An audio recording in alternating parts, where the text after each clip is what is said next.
to the Coders Campus podcast, where you'll learn how to code from one of the best teachers in the industry. Whether you're an absolute beginner or a seasoned pro, the Coders Campus podcast will teach you what you need to know to master the art of programming. And now, your host, Trevor Page. Welcome, ladies and gentlemen, my fellow coders, to episode number 6 now of this Coders Campus podcast. I almost said the How to Program in Java podcast. I'm so used to saying that. No, Coders Campus podcast is where it is at. So in the last episode, we were talking about Thymeleaf and how awesome Thymeleaf is for us developers now that we are, breaking into the better world of separating our concerns inside of HTML files and going and parting ways with the JSP. So if you haven't listened to that episode, please go back and listen to it. coderscampus.com/5 should take you there. But since we are on episode 6 now, and I'm assuming you've heard episode 5, let's jump right into the good stuff. So in the last episode, we sort of left off talking about doing some inlining with Thymeleaf, being able to inline your text and to be able to make reference to variables that are on the model with the Thymeleaf syntax. So we've looked at how to, do that, access, variables on the model and be able to display them, but we haven't talked about how to link them together. So that's what we're going to get into today. And we're going to I haven't talked yet about one of the main features of Thymeleaf and why really the foundation upon which it was invented. So we'll get into that as well. And let me see, we'll get into something called utility objects. Let's see what else we have in my show notes. And even using it within JavaScript. Okay, Thymeleaf within JavaScript. So if all goes well, I should be able to hit all those topics within the next half hour or so. Okay, so the first things first is linking elements to model attributes with Thymeleaf. So this means, previously when we were using the C tags, if you came from a background using JSPs and using the C tag library, you would use, what was it that we would use? We would use form, actually. We wouldn't use C tag library. We'd use the form tag library, and we'd use, form, colon, and then we would say input, or form colon password, or form colon, something depending on what the input element was that we were actually dealing with. So in Thymeleaf, thankfully, we don't have to sort of pick and choose which tag libraries you want to use. They're all already built into Thymeleaf itself. So we can actually go ahead and with the existing stuff that we have, we can actually tie together the input fields with our backend, our Java server, if you will. So, fantastic. So how do you, what's the syntax for it? That's really probably what you're wondering about. And it's, as simple as using the same th, right? We talked about using th as the prefix for pretty much everything to do with Thymeleaf. So we're going to use a th::field syntax. Okay, so what happens is, again, with Thymeleaf, we don't have to create any special tags. So if we want to link up a text box or whatever to our backend, we're still creating an input type equals text, right? Because that's what you would do in HTML. You create an input type equals text to create a text box.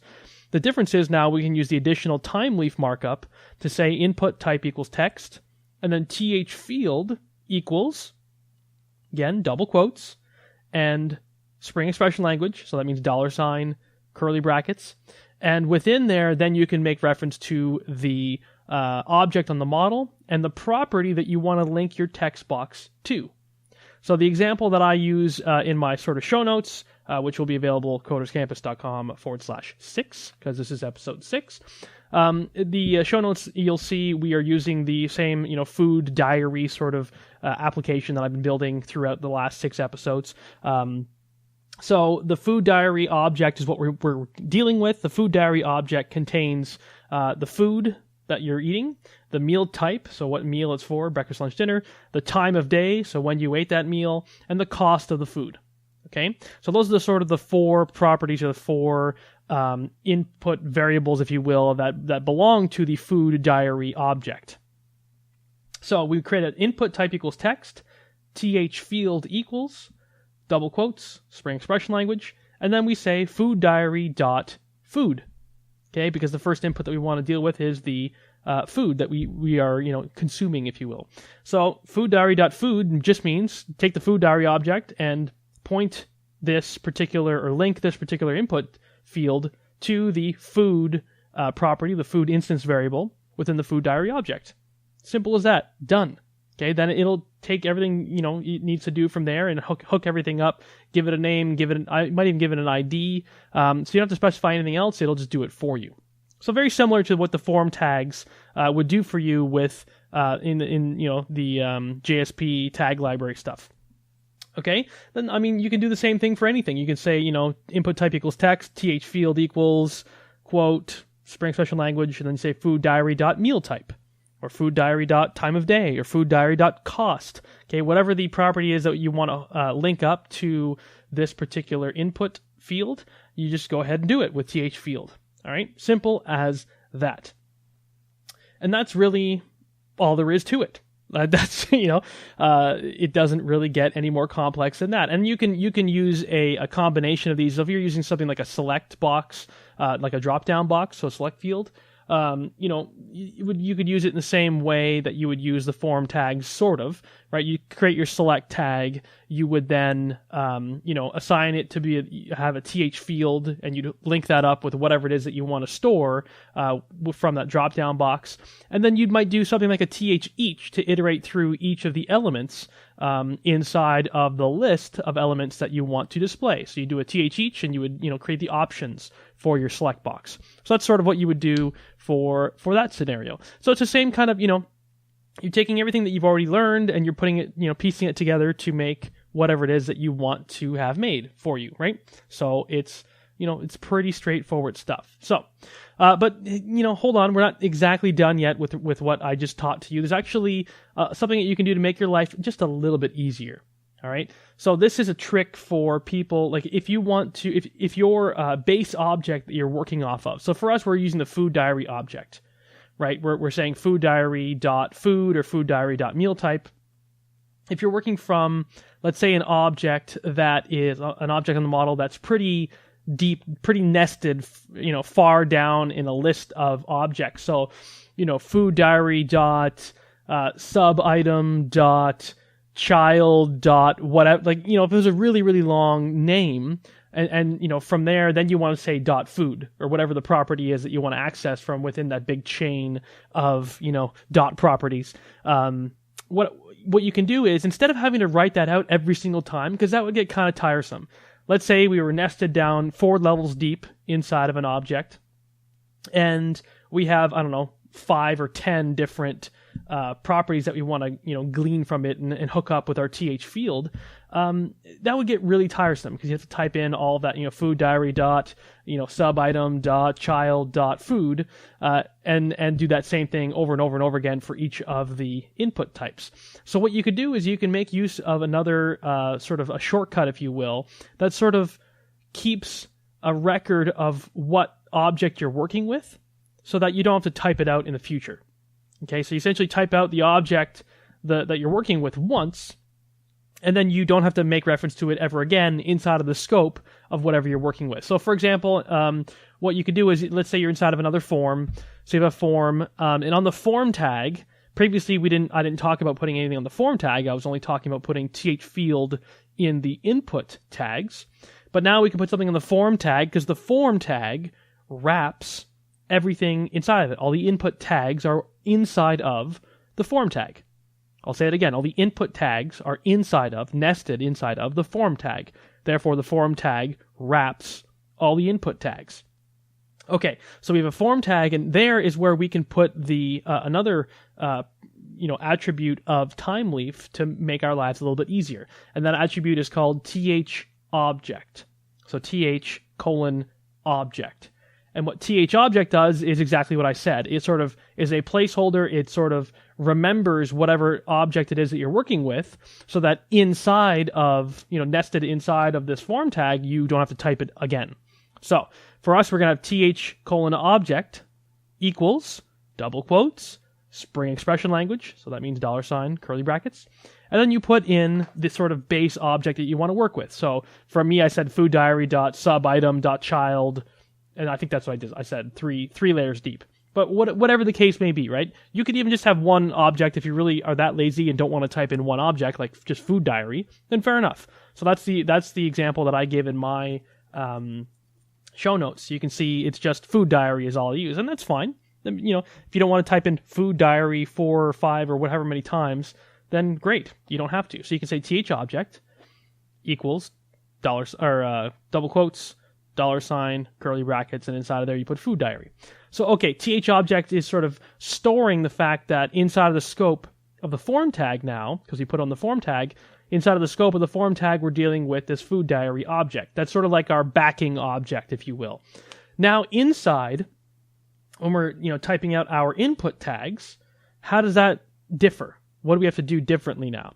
So there's just a 1 character difference in what we're typing in here. So it's still a input type equals text, th field, so we're still doing th:\field, same other thing, equals double quotes, but now we're not using Spring expression language, so to speak. So we're not using $, curly brackets, we're going to use the asterisk key, so the star, okay? That's above the number 8 on your keyboard, okay? Asterisk. You're going to use an asterisk and then curly brackets. So instead of $, use an asterisk. And that flags to Thymeleaf that you would like to make use of that THObject that you stored previously, that value that wraps the stuff that you're typing. Well, when you type in your star, it's going to look for something sort of wrapping it as a THObject. So that indicates that you want to use that THObject, and then you don't have to type in food diary. You can just type in the property of the THObject that you set. So we have to just type in th::field equals, quote, asterisk, curly brackets, food. Because remember, it was food diary.food that we wanted. But now we don't have to type in food diary dot, we just have to type in food. Okay? Other ones, again, th::field equals, double quotes, asterisk, curly brackets, meal type. So that means food diary dot meal type. Or time of day with the asterisk syntax. So then it's food diary dot time of day. So it just saves you a little bit of typing. It does it literally the exact same thing as the other example I gave where we didn't use THObject and we just typed it all out with a $, the Spring expression language with food diary dot food, food diary dot meal type, blah, blah, blah. Does the same thing. It's just, hey, we're lazy coders sometimes, so we don't want to, type out a lot of stuff. So again, does the same thing, just less typing. Cool. Fair enough. Let's talk a little bit about, let's see. Let's switch to, I mentioned at the beginning of this how to use Thymeleaf the way it was intended to be used. So the way Thymeleaf was initially created and the foundation upon which it was created. So now that we talked a little bit about, how to link up with th::field and how to use the THObject and everything. Now, and we talked about in the previous episode, THText, and so on and so forth, all these things that we've gone over, that we've used, or at least that we've learned about. I haven't really talked about the foundation of why Thymeleaf was created. So if you're listening to this and you're already an established Thymeleaf person, user, whatever, and you've been using it properly, then you might be a little bit upset with my tutorials thus far because I haven't really talked about the key reason why Thymeleaf was created. So let me get to it. Thymeleaf, you see, was created so you could open up an HTML file with a whole bunch of Thymeleaf markup in it, but the page would still open up and look fairly normal. Meaning that you don't have to view Thymeleaf inside an enabled HTML whatever page with the server running in it, right? I've talked about this before, having a server running, and then if you open up the page, it'll work, and if you don't have the server running, then it won't work when you open it up. That's the problem that Thymeleaf was originally driving at solving. So like I said, if you don't have a server running and the Thymeleaf is, it's a server-based library, then how is it going to load up the HTML page properly? Essentially, is the question that you're probably asking, and I'm doing a bad way of teaching this thing, but that's the point, right? You're outside of a server context, you are not running a Java server, and yet you're able to open up an HTML page and it looks pretty much perfect. How the heck is that possible?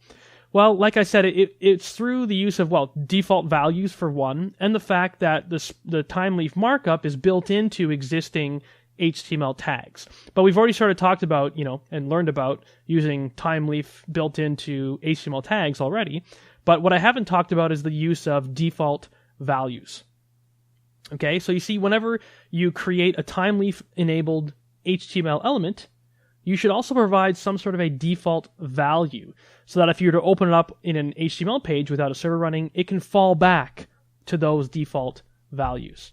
Okay, so that's the premise that we're working off of here. So default value. So let me talk about an example of this. Let's assume that we create something like an H1 tag. Okay, we have an H1 HTML tag. You've seen them before. They're just, angle brackets with H1 inside of them, and then you type in your text, and hey, it turns it into like a heading, a heading text. So the text gets big and bold, and it's like, the header of your, document or whatever. So let's say we have an H1 tag. We can use H1 tag with th text, right? So th text means, use Thymeleaf to dynamically assign the text inside of the H1 tag. So we can say th text equals double quotes, Spring Expression Language, and I'm just going to put single quotes in here inside of double quotes and just say, welcome to my Thymeleaf website. Okay? So I'm not reading a value from the model. Normally that's what we would do, but you can hard code things if you want. You can use single quotes to hard code things. There you go. You learned something new today. So, instead of referring to a value, like I said, on the model, you just hard code a string. Okay? So we can do that. And then when we run this in a Thymeleaf context, it'll pick that up and it'll put in the H1 tag, welcome to my Thymeleaf website. Now, here's where the sort of curveball is. You can assign a default value. How do you assign a default value? You just type in whatever text you would normally type in the H1 tag, the way you always typed in text in an H1 tag. So that means that inside of the scope of the H1 tag, you would type in whatever you want. So let's say, welcome to my website. So essentially you have two different messages. One is in th text that says, welcome to my Thymeleaf website.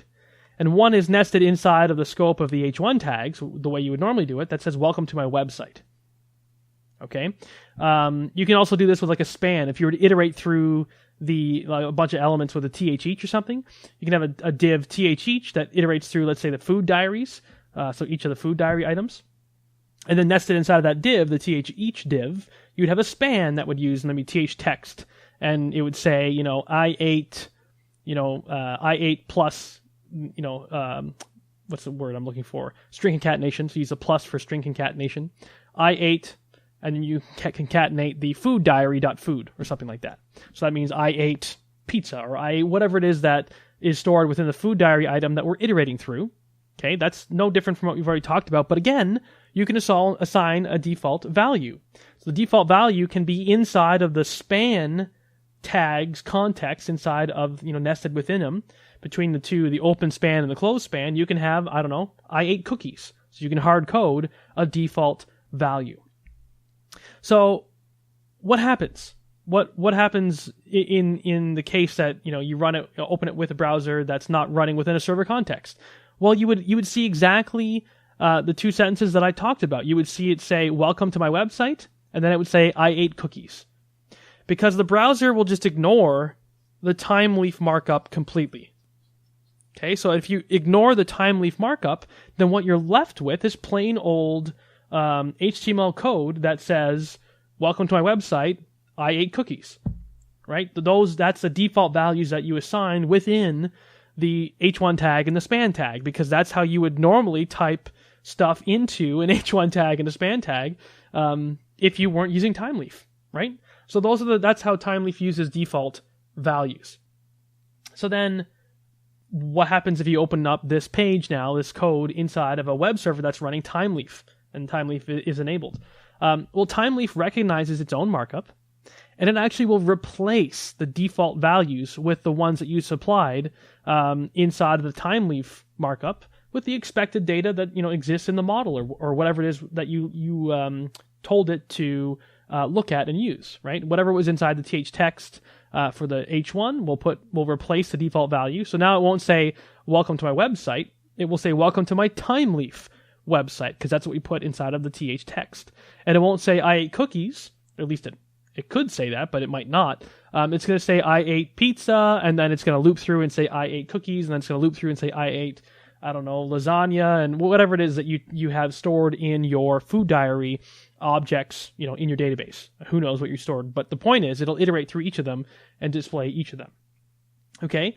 It's pretty neat stuff, right? That's the foundation on which Thymeleaf is built, is being able to put in sensible default values, as well as the markup that allows you to pull the dynamic values that come from your server-side code, right? So then what that means is you can have someone who is a designer, an HTML designer, who might not necessarily know anything about coding on the back end inside of Java and a database, but they can create an HTML page with some CSS, and they can give it to you, and you can open it up in a plain old browser without having it to be running on a web server, and you can say, okay, cool, this looks great. Now let me start to plug in the dynamic stuff.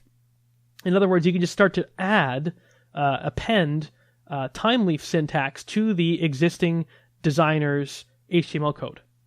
And then, hey, you could give it back to the designer if you want, and then they could open it up in their browser and see that nothing really's changed. It looks the exact same as when they handed it off to you to work, on it as a programmer or whatever. So, really cool stuff. Really cool that you can accomplish that stuff. So, let's check time here. Oh, we're only 20 minutes in. There you go. I got a whole another 10 minutes to finish this talk.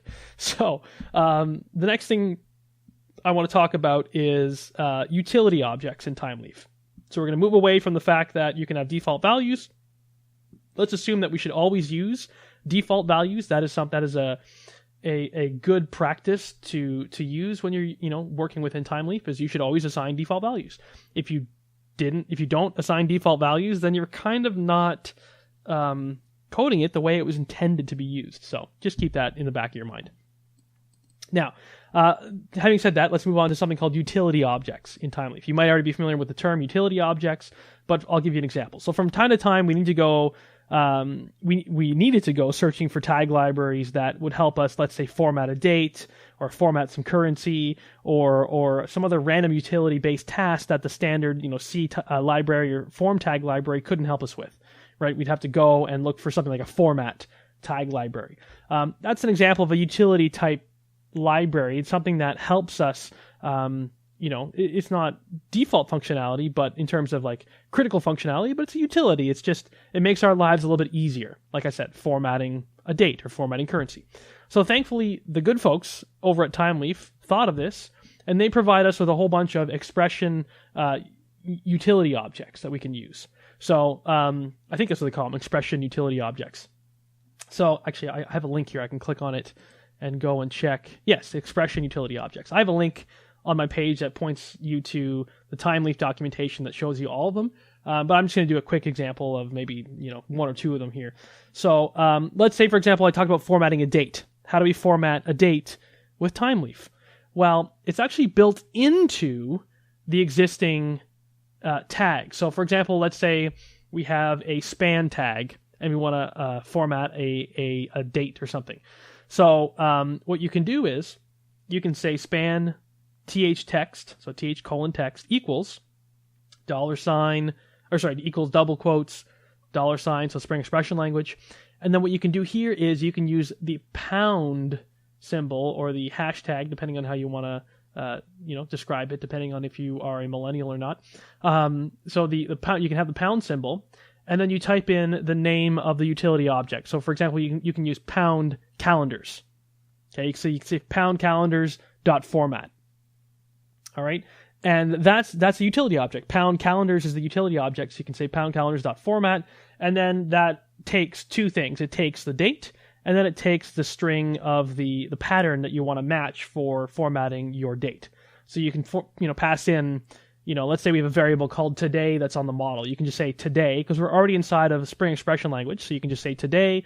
It'll know what you're talking about. It'll know to reference the variable on the model called today, and then you put comma, because you have another parameter to pass in, and the second parameter is the format string that you want to give. So for example, you can do dd for day, and then you can have quadruple M's, capital M's, to make a full month. So like 01 January, and then 4 Y's for 2000 24. So that's how you do it, right? This is just standard date formatting stuff. But what's beautiful about it is we didn't have to import anything else. We didn't have to bring in another tag library. We didn't have to do anything outside of what we always do with Thymeleaf, which is just, like I said in the last episode, when you're using Thymeleaf, it's encouraged to define the XML namespace of it inside of your HTML HTML tag element.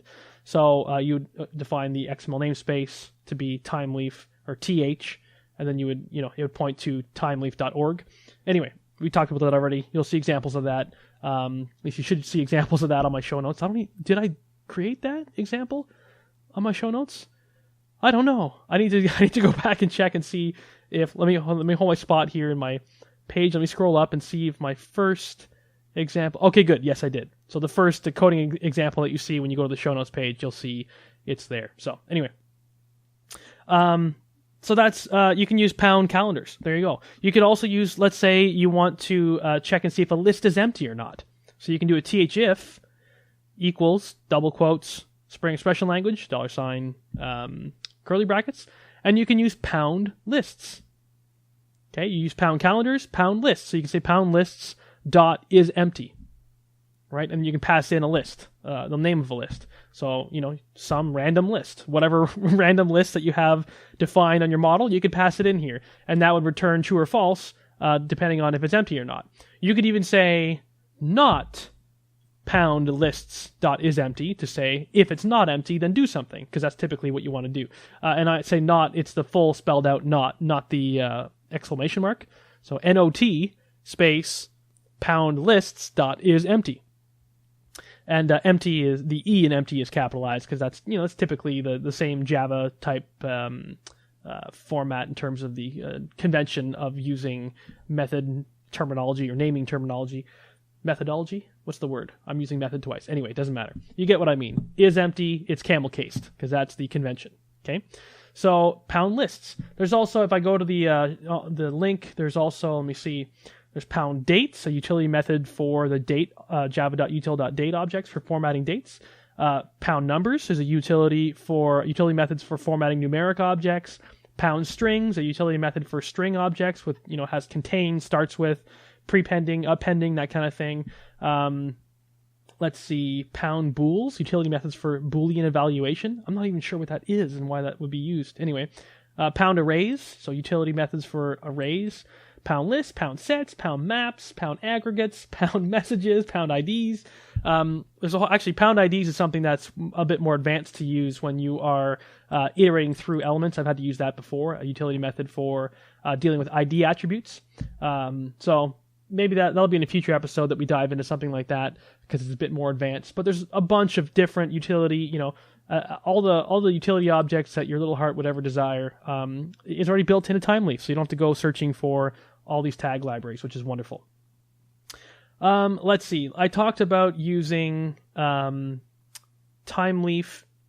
in inlining Thymeleaf.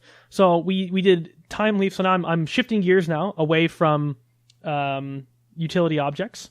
Okay, so we'll put a nail in that coffin for that topic. Let's move on to another topic, which I talked about using Thymeleaf in JavaScript and inlining. So you can also use Thymeleaf in JavaScript, because if you think about it, you could use the C tag library stuff inside of JavaScript, so Thymeleaf should work inside of JavaScript too, right? That's not a problem. So what you need to use is another, obviously, th attribute. I'm sure you're shocked at hearing that. So now what you use is when you're creating, let's say a script tag for JavaScript, you would create your script tag, but instead of saying script and saying type equals, text JavaScript, because that's what you would normally do when you create a script tag, instead of saying that, you would say script and then th inline.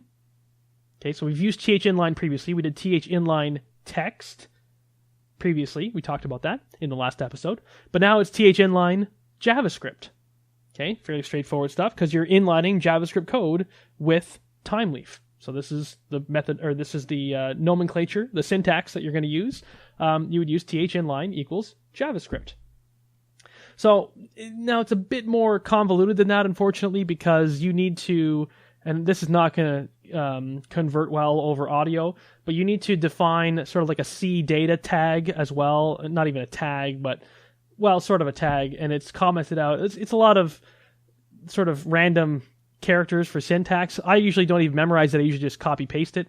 But you need to use this C data tag inside of your JavaScript tag, the script tag, from top to bottom, so that it's just inside of your script tag, in order for it to properly parse the Thymeleaf code, because otherwise it doesn't parse it correctly. So anyway, I'll just say go to the show notes page. There's a C data tag in there. Don't forget to use it. Otherwise, your inline Thymeleaf inside of JavaScript won't work. So that's enough. That's all I can say about it. So how do we use inlined Thymeleaf inside of JavaScript? Well, it's the same way you would use it inside of like the th inline text before, when we talked about spans or divs or whatever.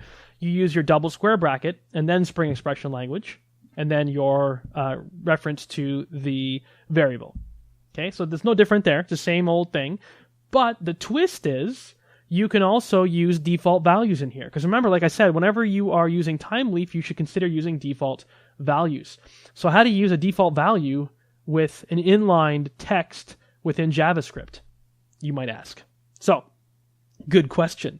So let's say we create a variable in JavaScript called food. So we have a var food equals, and then we have our, double square bracket, Spring expression language, food diary dot food, to say, hey, get me the food property of the food diary variable that's on the model, let's say. But instead of just saying that, what you can do is you can wrap that entire the entire Thymeleaf code, so double square bracket, Spring expression language, food diary dot food. You can wrap all that in comment code, commented out code. So in other words, / asterisk and then asterisk / So you're commenting out your Thymeleaf code, which looks really kind of weird because you're saying, hey, here's some code that I want to have work, but I'm going to comment it out, so it's kind of like it's not going to work, it's an interesting solution. I don't know if I love that solution from Thymeleaf because it feels kind of weird because you're commenting the code out, so you feel like it should not be used. But in any case, bear with me. You comment it out, and then to the right of it, you type in your default value. So let's say in single brackets, because we're assigning a string to the var food, we're put some single brackets or quotes and say hot dog or something like that, and you close it off with your semicolon. So essentially, think in terms of running this without a Thymeleaf server running. If you're just opening this up in a browser, what's going to happen is JavaScript is going to ignore the Thymeleaf syntax, and it's going to have var food equals hot dog. So in other words, the food variable is just going to be assigned hot dog.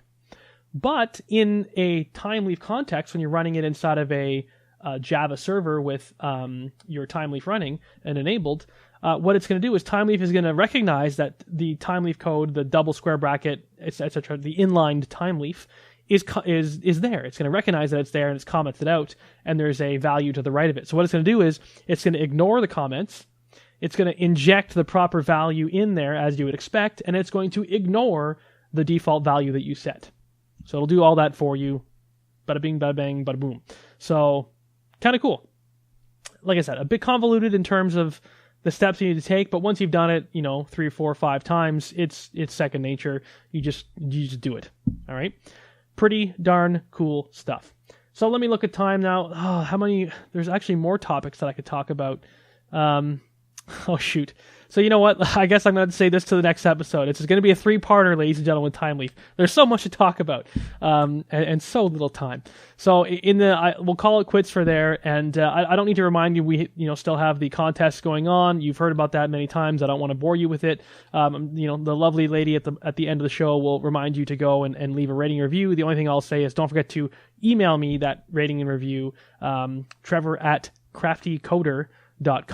Crafty Coder does not have an E in it, so it's just CODR, Crafty Coder, and it's Crafty starts with a C as well, so CRAFTYCODR.com. So go ahead and email me a screenshot of that review, and I will enter you into the contest to win the $100 gift card plus memberships to my Coders Campus community. So thank you so much for listening. In the next episode, we're going to talk about URLs and dynamic URLs with Thymeleaf, because this is also this is what we do inside of web applications. They're based off of URLs and the journey going through different URLs and whatnot. So it's a very, very important topic, and that is what we will be covering in the next episode. Let me see if there's any other topics that we can cover in the next one. Yeah, we might even talk about cool stuff that we can do with iterations, because there's more stuff that we can do with iterating too. So we'll talk about iteration, advanced iterating, if you will, and using dynamic URLs. Sound like a plan? Sounds like a plan. So, cool.